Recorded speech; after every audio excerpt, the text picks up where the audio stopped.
Bonjour et bienvenue dans cette nouvelle vidéo. Aujourd'hui, nous allons parler d'ail et de ses vertus. Cette plante qui est l'ail a toujours occupé une place importante dans l'histoire et la tradition de l'humanité. Encore aujourd'hui, plusieurs villes et villages dans le monde célèbrent l'ail, comme la foire à l'ail de Givet, la foire à l'ail de Bion, la foire à l'ail à l'occasion du Saint-Jean et encore beaucoup d'autres. Avec son goût et son odeur particulier, l'ail est surtout utilisé en cuisine comme assaisonnement pour relever le goût des animaux. L'ail se retrouve aussi dans le légendaire film de Dracula où il est considéré comme ayant un effet anti-vampire. L'ail est utilisé dans le monde entier depuis longtemps pour ses vertus thérapeutiques. Dans cette vidéo, je vais vous présenter 10 de ses bienfaits.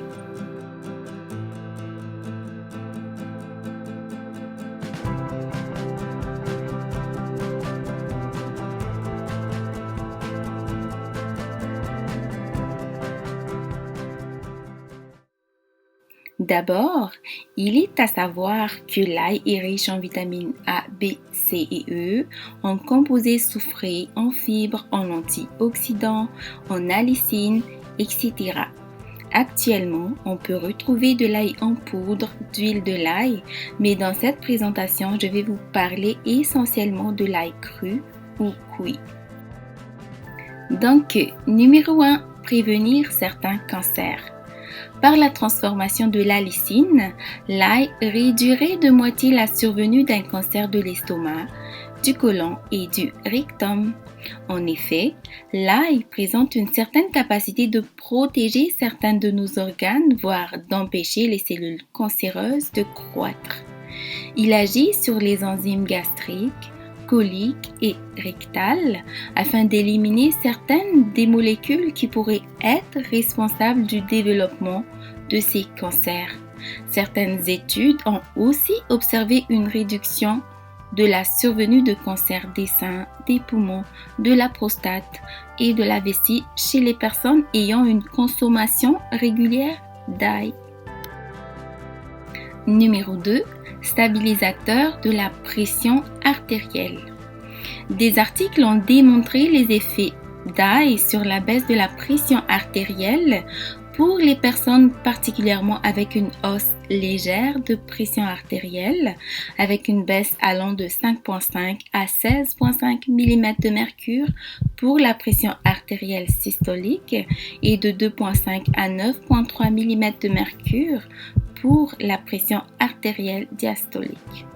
Pour les personnes avec une pression artérielle normale, la consommation d'ail n'affecterait pas leur pression artérielle. Numéro 3. Protège notre système cardiovasculaire. D'abord, l'ail diminue le taux de cholestérol total et des triglycérides sanguins.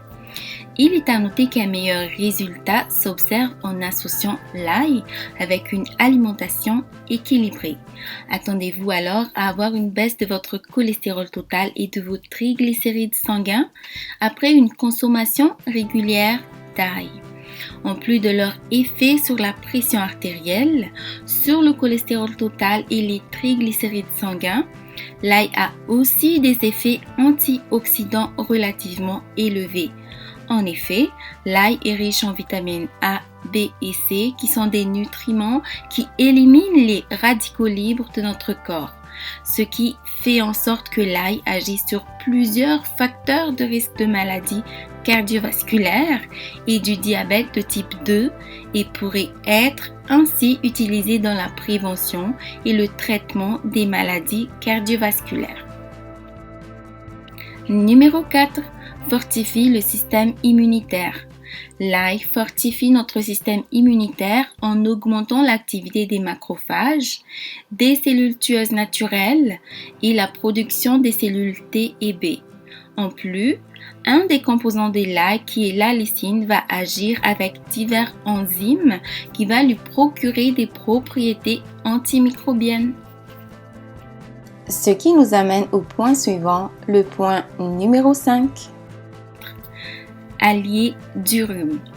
Des études ont démontré que les personnes qui consomment régulièrement d'ail ont moins de risque de développer du rhume. Et si la personne a du rhume, il va durer moins longtemps. Comme l'ail fortifie notre système immunitaire, notre corps répondrait plus favorablement à l'attaque du virus responsable du rhume. Cet effet sur le système immunitaire, en plus de son effet antimicrobien, stimulerait notre corps et aiderait à résoudre plus rapidement certaines des infections respiratoires. Numéro 6. Soins de la peau. Notre peau est exposée à plusieurs irritants tous les jours, comme les rayons de soleil, qui sont aussi utiles pour notre peau à condition que cette exposition soit raisonnable dans la journée. Notre peau est aussi exposée à la pollution de l'environnement qui, à la longue, pourrait l'endommager.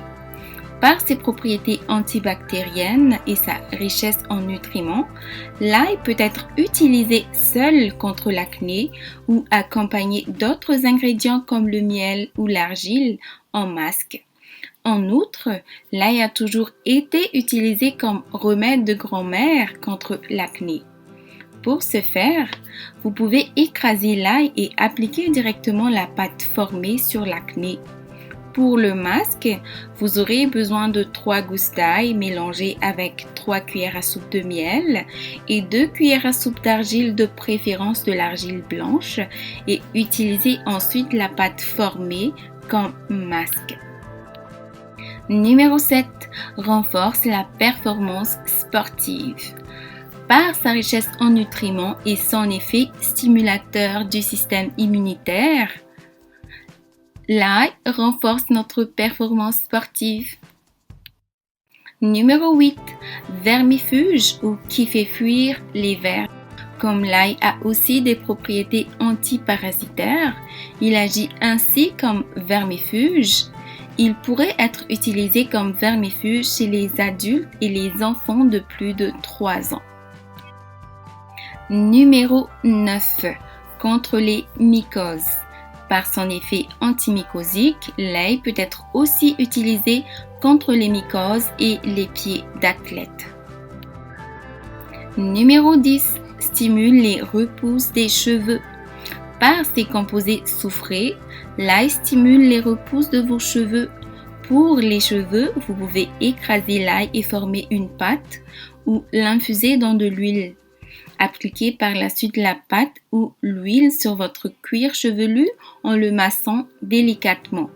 Enfin, quelques recommandations sur l'ail.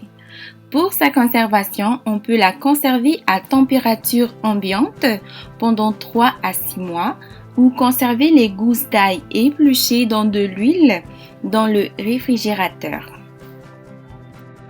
Aussi, pour un meilleur résultat, il est conseillé d'écraser ou de couper l'ail et d'attendre 15 minutes avant de le consommer afin de déclencher les réactions de l'allicine dans l'ail. Conseil pour consommer l'ail cru. Comme l'ail cru a un goût plus fort, vous pouvez le consommer coupé ou écrasé dans du jus d'orange, dans la citronnade ou dans de l'eau avec du miel.